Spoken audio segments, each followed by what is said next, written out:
Good afternoon. I'm Riley Vetterkin, Communications Director at the Wisconsin Department of Justice. Thanks, everyone, for joining today's press conference.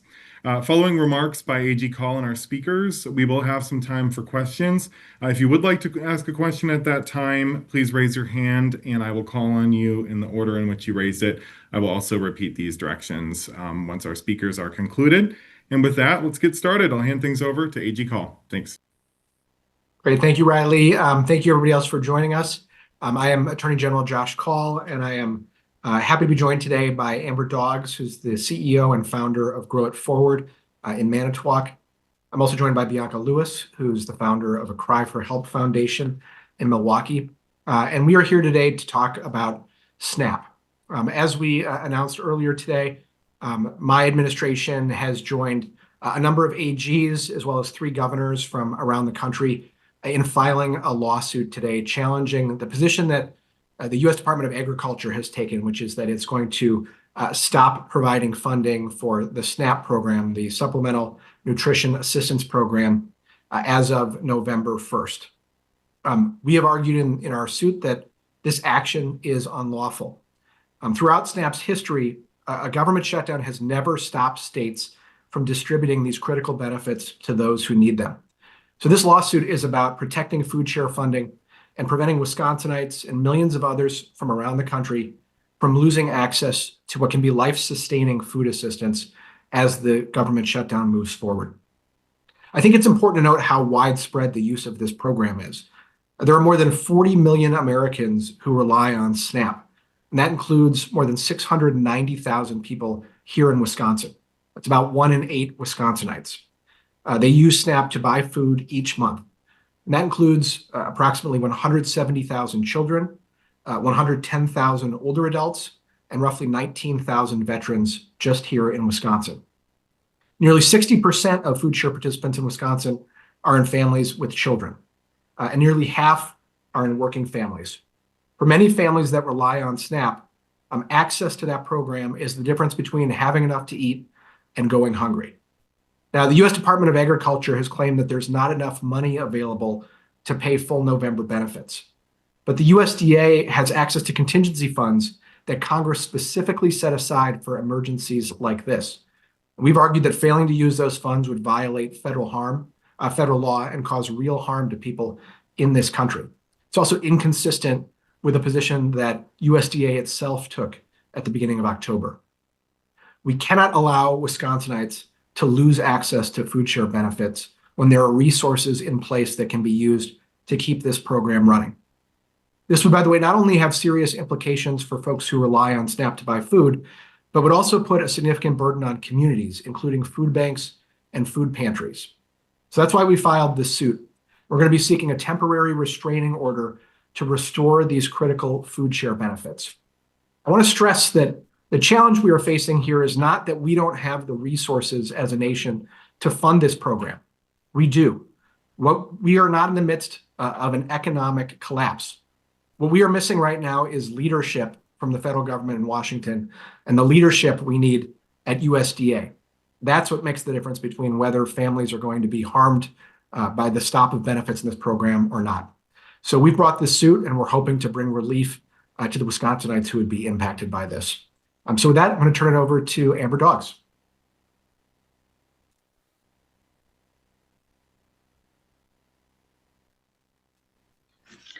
Thank you, AG Josh. 25 years ago, I was food insecure, and I know what it feels like to stretch a few dollars and still fall short. To have to choose between paying a bill or buying groceries. The Food Share SNAP program was my lifeline, and it gave me dignity and stability to rebuild my life. And that experience is what led me to found Grow It Forward. We are a community food center based in Manitowoc and dedicated to ensuring that no one in our community has to face hunger alone. Grow It Forward's mission is to provide dignified access to good food. And through our community food center, we operate a food pantry, a weekly community meal, a hydroponic farm, a garden, and a winter farmers market. All designed to not just feed people, but to empower and strengthen local food connections. In the past year alone, we've served over 1,800 individuals These are families, seniors, and children who depend on healthy, reliable food. But lately, we're seeing a record need and fewer resources to meet it. The reality in Manitowoc County is that Manitowoc County ranks number 3 in Wisconsin for the percentage of farmers market sales made using food share. That's behind Dunn and Dane counties. That means that families here in Manitowoc County, they want to buy local fresh food when they have the means to do so. But the average food share benefit in Manitowoc County is an average of $4.91 per person per day, barely enough to cover a single meal, let alone milk, meat, eggs, or produce. When the benefits are reduced, the pressure on local organizations like ours skyrockets. At Grow It Forward, we're already rationing food, limiting how often families can come and how often we are able to provide protein and produce that we give out. Because demand right now exceeds the donations and the inventory available. And while we are already doing everything we can to provide our neighbors or community members in need, we simply do not have enough philanthropic threshold to replace what is going to be lost. We're talking about $1 million in food share in Manitowoc County that currently circulates our grocery stores and our markets. Again, no amount of fundraising on my behalf can fill that potential gap. SNAP is not just a social program, it's an economic engine. For every $1 in SNAP that is generating in our community over $1.50 in local economic activity. Those dollars go straight into grocery stores, into farmers markets, to local farms, and to local food producers. When benefits are cut, everyone feels it, families, small businesses, farmers, and nonprofits alike. Reduced SNAP benefits mean fewer grocery sales, less money circulating locally, and increased pressure on food pantries and community meal sites that are already stretched thin. And for communities like Manitowoc, where the philanthropic pool is modest, it's not just a funding challenge, it's an existential one. SNAP is essential to food access ecosystems everywhere. It is the backbone of Wisconsin's food access ecosystem. To ensure dignity and choice, food share allows families to shop for its food that fits its nutritional and health needs. It strengthens local agriculture and sustains our small town food economy. When SNAP falters, the entire system begins to bend, and community programs like ours begins to be the safety net for the safety net. But charity cannot replace federal nutrition programs, not in Manitowoc, not anywhere. So what does this mean for Manitowoc and for Grow It Forward? Here in Manitowoc, we pride ourselves on being a community that takes care of its own. But even the most generous community cannot make up for $1 million potential hole this following month.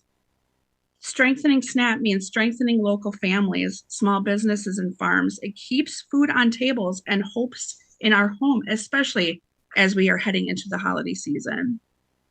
Food share is about more than just food. It's about opportunity and dignity and the economic health of our entire community. Again, I know firsthand what it means to rely on food share to make it through the week. Today, I stand here not just as someone who once needed help, but as someone who now sees every single day how that help transforms lives. We must invest in people's ability to buy food. We must invest in their health, their dignity, and our local economy. And at Grow It Forward, we believe in building a stronger Manitowoc, one seed, one meal, one neighbor at a time. Thank you. And we'll now hand things over to Bianca. Good afternoon, everyone. My name is Bianca Lewis. I'm the founder of a Cry for Help Foundation here in Milwaukee, Wisconsin. I want to speak not just as a food share recipient, but also as a mother, a young mother in our community. I know for a fact that if food share doesn't come on a lot of cards for November, a lot of families I work with, I advocate for, a lot of family members and friends and people in general in our community will definitely go hurt by this. They definitely will go hungry. We have so many children in our community that already is hungry, already are homeless and facing so many barriers. So because a food share could potentially be delayed for November and December, this would affect so many people's health, affect our community. People will do things that they shouldn't do. And because of that, it's going to bring so much harm, just not to the individual, to the parents, to business owners, to the children, to the schools, to the food pantries and farms. Myself, growing up in the inner city here in Milwaukee, I went nights without food. I went days without having a proper meal because my grandparents and my parents were trying to stretch to make $1 and stretch to make a meal. No family should go hungry. No family should go without.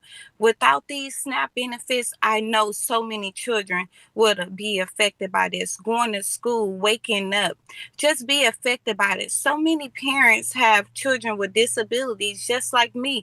I have a 2-year-old son named a Legend with a disability, and without the SNAP benefits, I know my son would be affected by this. And because he will be affected by this, we will most likely be in and out of children's hospital because I'm unable to provide for him without these SNAP benefits, because I know I use a portion of the SNAP benefits to get the Pediasure and the Pedialyte that he needs. I am asking not just for me, but for my community in Milwaukee, all around the surrounding areas. We need these SNAP benefits because I know, once again, the harm it can do, just not to the parents, to the community, but the overall state of Wisconsin. Not only that, I would like to mention that it's so many homeless people. They are already homeless. They already going without. They're already at the worst end, at the end of everything. They ready to give up. So without these benefits, they're going to really, what else do we have? Food pantries are going to be just packed to capacity. No one deserves to go without these benefits. No one deserves to have to wonder when their next meal is going to come. No one deserves to have to wake up to figure out if sending their kids to school was going to feed them for breakfast, lunch, and dinner. It's not fair. And I honestly believe without these benefits, so many people will be impacted by this. And so my hope and prayer today is someone will help us come save our SNAP benefits for Wisconsin, and moving forward, we all work together collectively as a community to help feed everyone and help bring back these SNAP benefits for November. Thank you very much. We will now go to questions from media members. If you do have a question, please raise your hand and I will call on you in the order in which you raised it. If you are on a phone, you can press *6 to mute or unmute yourself, or *9 to raise or lower your hand. Our first question comes from Matt Smith.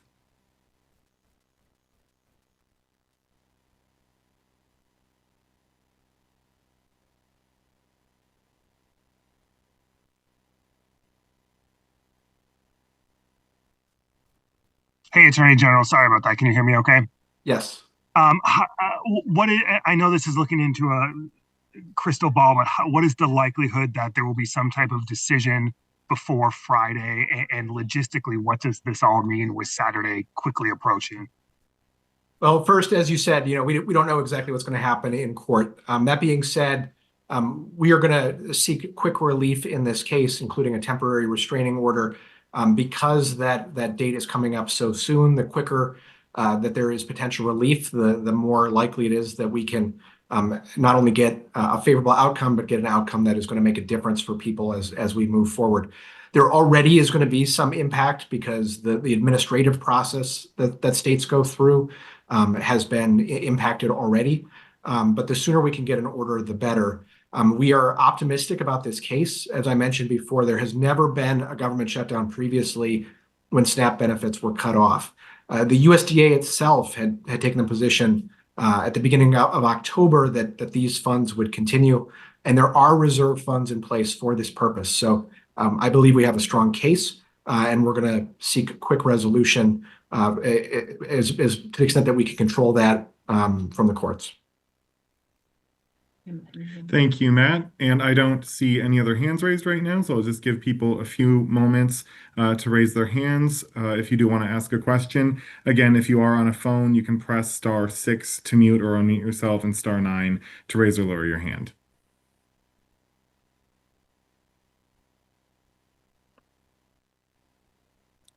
And it looks like we have one additional follow-up from Matt.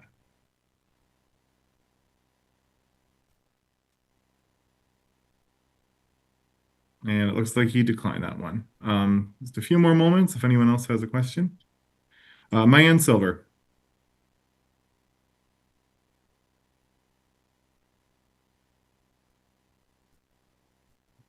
And we're getting Mayan loaded up as a panelist. Be just a moment.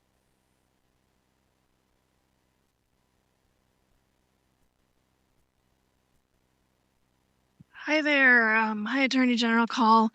I've got a couple of quick questions. Is there anything that you see can be done within the state of Wisconsin, within the the legislative branch, any sort of developments that could happen as a result of this lawsuit, that legislators would decide to do something in Wisconsin? And also, could you weigh in on the food drive effort happening in Milwaukee and Milwaukee County, if that's going to be like a drop in the bucket for what people need? Yeah, well, first let me speak to what's going on in the state, and I think Amber and Bianca may want to weigh in on food drive efforts and food pantries as well. So first, my understanding is that the legislative leaders, at least Senator Felskowski, has indicated that there is unlikely to be any state legislation on this topic. If that's something the legislature wants to take up, certainly that's potentially of interest. Although I will say that as the shutdown continues, the strain on a variety of resources, including food share benefits, is just going to increase. And so what we really need is resolution of this issue at the federal level so that the government is able to reopen and that programs can return to operating as normal. In terms of the impact, as Amber talked about, and I'm sure she and Bianca can speak more to, SNAP is the backbone of food security programs and the critically important work that food pantries and food banks do that supplements what SNAP is able to do. If we lose SNAP access, food pantries are going to be overrun with people. And the more that people can do to support those who are struggling, the better. But we are very much looking at a situation where we may have folks waiting in very long lines just to be able to access food. Again, not because we are in the middle of an economic catastrophe, but because we're in the midst of a failure of leadership from DC. And so the sooner that this can be resolved, the better. And it's our hope that this suit will ensure that those benefits remain in place for a period of time and hopefully provide more time before people are harmed by this shutdown. Amber and Bianca, if either of you wants to speak to the food drive. There are many food drives taking place already here in Manitowoc County. A recent one, though, returned 33% less food donations than the year prior. So we are already seeing a deduction in philanthropic capacity, generally because grocery costs are so much higher for folks. So, people who maybe donate in the past are struggling to do so when they're trying to feed their own families without the SNAP benefits in place. Additionally, we did see already an increase in attendance this last week at our pantry. People are stocking up to be prepared. So a lot of new families joining our pantry when our shelves are already quite bare. And any donation is greatly appreciated, whether that be for our organization or others throughout our county. So I would like to speak. Here in Milwaukee, we have set up 3 different dates that we will be giving out food. We're expecting to see anywhere between 75 to 100 families for all 3 days. We will be releasing those dates here this Thursday, and I'll be welcome to share it with anyone who's interested in getting those days. They won't need an ID or anything with their address on it. They can just pull up and they will be getting these food. Thank you. And we'll now head to final call for any questions. Again, if you do have a question, please raise your hand.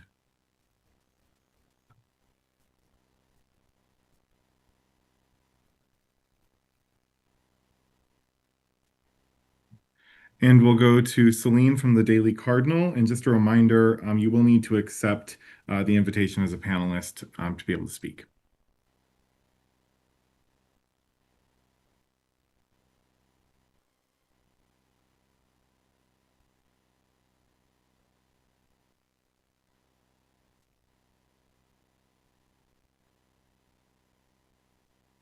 Hello? We can hear you.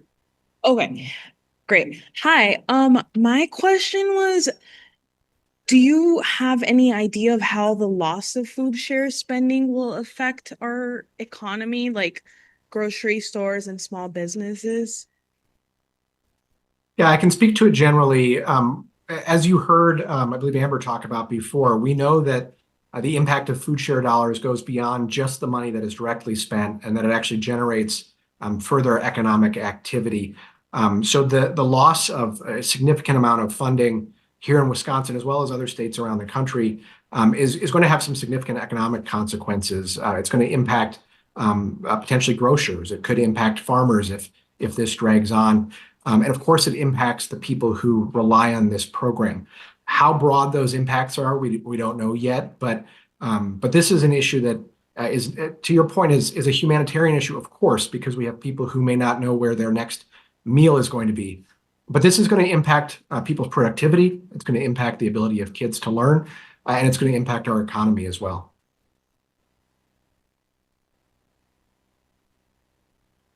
Great. Thank you for that question. And that will conclude today's press conference. I want to thank everyone for joining. Thank you. Thank you, everyone.